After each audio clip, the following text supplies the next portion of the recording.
بسم الله الرحمن الرحيم. اهلا وسهلا بكم جماهير نادي الزمالك. معاكم ملخص اخبار الزمالك في 90 ثانية. يلا نبدأ على طول تفاصيل الفيديو بتاعنا النهاردة.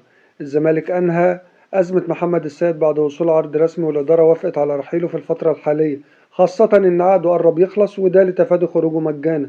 بخصوص حراسة المرمى، مصدر من داخل النادي أكد إن محمد صبحي مستمر مع الفريق، وكل الكلام اللي اتقال عن رحيله غير صحيح، والحارس داخل حسابات الزمالك الفترة اللي جاية. نيجي لملف المدير الفني الجديد، لسه عليه غموض كبير ومفيش اتفاق نهائي لحد دلوقتي بسبب الحسابات المالية، والإدارة بتفاضل بين أكتر من اسم، لكن القرار دايما متأخر شوية.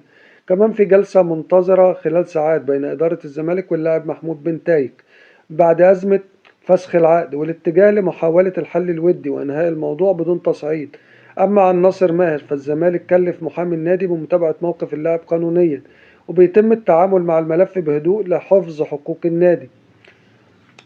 آخر حاجة يا جماعة، تصريحات أحمد عيد عبد الملك اللي أكد فيها إن الزمالك محتاج هدوء ودعم في الفترة الحالية، وإن الحل مش في تغيير مستمر لكن في استقرار وثقة في اللعيبة مع شوية صبر من الجماهير.